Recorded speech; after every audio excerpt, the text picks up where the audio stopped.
بسم اللہ الرحمن الرحیم۔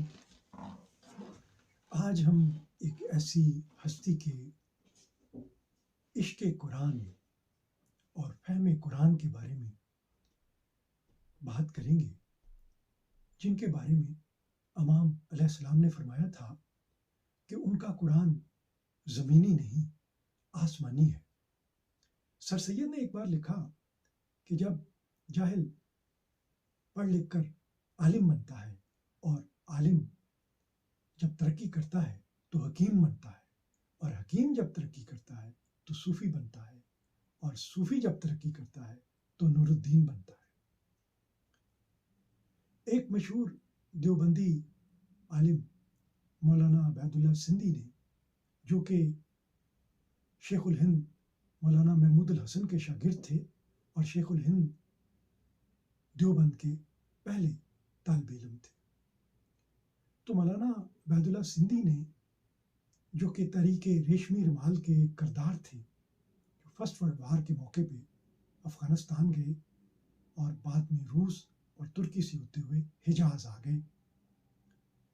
وہاں آپ 13 سال مکہ میں رہے، اور وہاں آپ نے ایک بار حرم میں بیٹھ کے یہ گواہی دی کہ حکیم نور الدین جتنا بڑا عالم قرآن میں نے نہیں دیکھا۔ پروفیسر سرور جو ان کے ملفوظات مرتب کر رہے تھے، جو کہ افادات و ملفوظات کے نام سے وہ کتاب شائع ہوئی، وہ کہتے ہیں میں نے جب ان سے علیحدگی میں پوچھا تو مولانا عبید اللہ سندھی نے کہا کہ میں تم سے سچ کہتا ہوں، میں سارے عالم اسلام میں گھوما پھرا ہوں، میں نے حکیم نور الدین جتنا بڑا عالم نہیں دیکھا۔ حضرت حکیم نور الدین وہ پہلے عالم تھے جنہوں نے یہ نظریہ پیش کیا کہ ذوالقرنین جو ہے وہ سکندر نہیں، جیسا کہ تفسیر رازی میں لکھا ہوا ہے، بلکہ وہ ایران اور فارس کا بادشاہ ہورس ہے، جسے یونانی میں سائرس کہا جاتا ہے۔ یہی نظریہ جو ہے وہ بعد میں مولانا ابوالکلام آزاد نے اپنی تفسیر ترجمان القرآن میں پیش کر دیا۔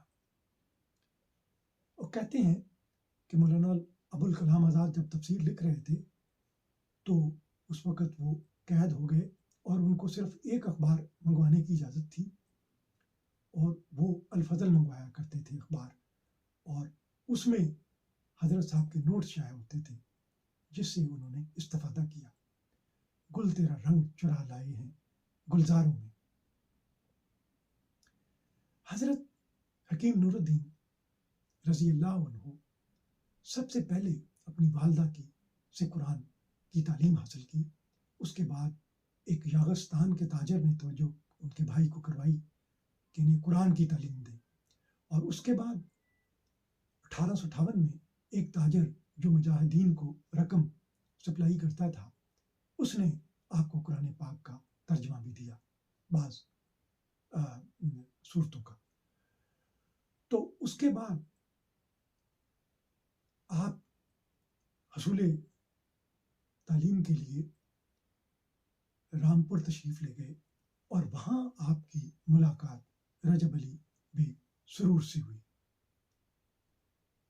ایک بار آپ ان سے ان کی مشہور کتاب فسانہ عجائب پڑھ رہے تھے، تو ایک فقرہ آپ کے سامنے آ گیا، جو کہ ایک مناظرے کے تناظر میں لکھا گیا تھا کہ ادھر مولوی ظہور اللہ اور ادھر مولوی میر محمد مجتہد۔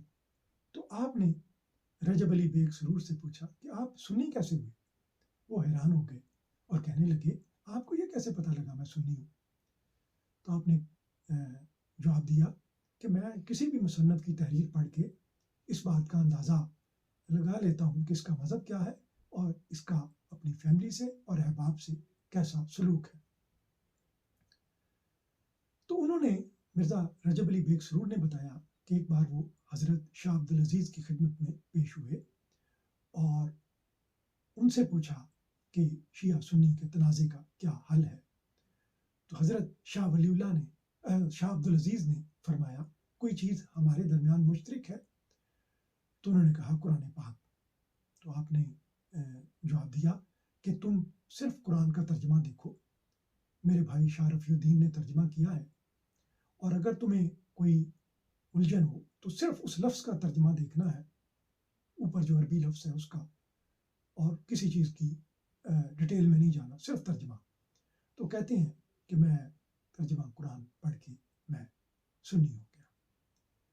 حضرت حکیم نور الدین اس کے بعد فسانات العجائب کی بجائے خزانات الحقائق میں گم ہو گئے، اور پھر یقین کی سیڑھیاں طے کرتے ہوئے مقام صدیقیت پر فائز ہو گئے. آپ کا عشق قرآن بے مثال تھا.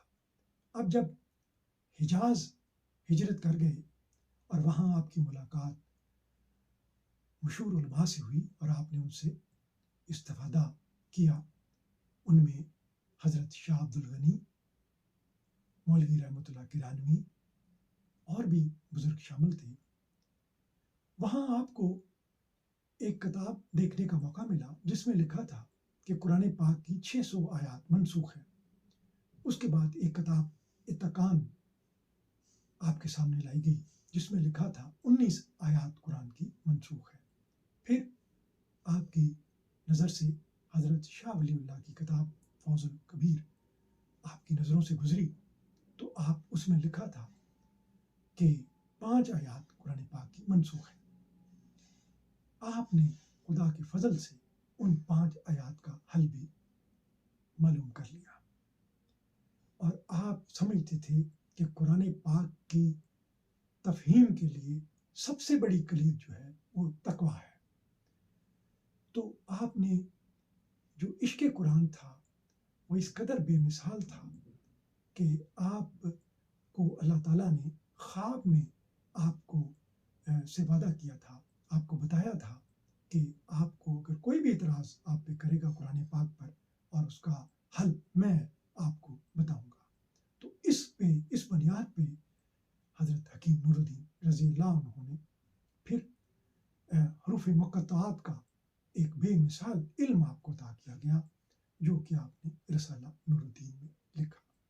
آپ کو اس قدر عشق قرآن تھا کہ بابا غلام فرید جو کہ آپ کے بڑے مداح تھے، اور آپ کو بہاولپور بلوایا گیا، اور نواب بہاولپور آپ کو 60,000 ایکڑ زمین پیش کر رہا تھا، ایک جگیر پیش کر رہا تھا، لیکن آپ نے وہ پیشکش ٹھکرا دی اپنے قرآن کے عشق میں، اپنے امام کے عشق میں.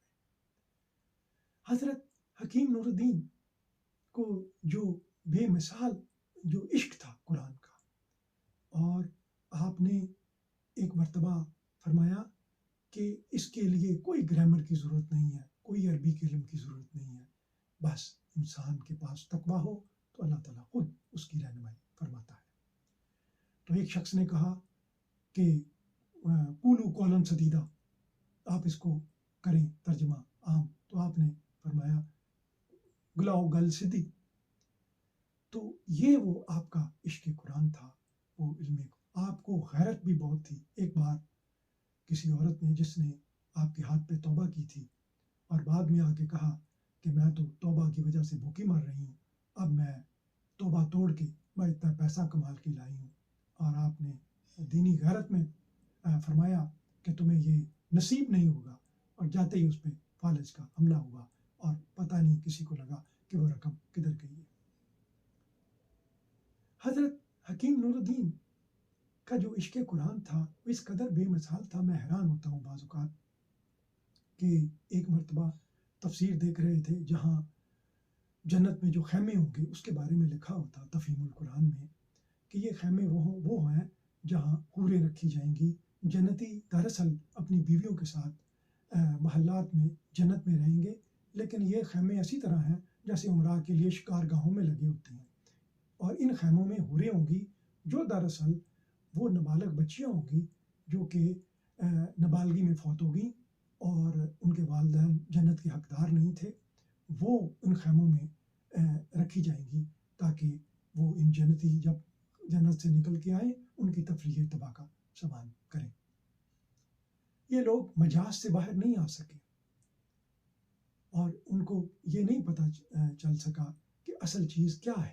اصل چیز وہ روحانی آنکھیں ہیں جو ہم نے یہاں سے لے کے جانی ہے. من کانا فی ھذا اعمیٰ فہو فی الآخرۃ اعمیٰ. لیکن حضرت وہ اس مجاز کے رشتے سے باہر نہیں آ سکے. تیرا دل تو ہے صنم آشنا، تجھے کیا ملے گا نماز میں. حضرت حکیم نور الدین رضی اللہ عنہ کا عشق قرآن دیکھتا ہوں. وہ کہتے ہیں کہ مجھے جنت میں جب پوچھا جائے گا کہ کون سی نعمت چاہیے تو میں کہوں گا مجھے قرآن پاک دے دیا جائے. ایک ذرا سا غم دوراں کا بھی حق ہے جس پہ، میں نے وہ سانس بھی تیرے لیے رکھ چھوڑی ہے. جزاک اللہ.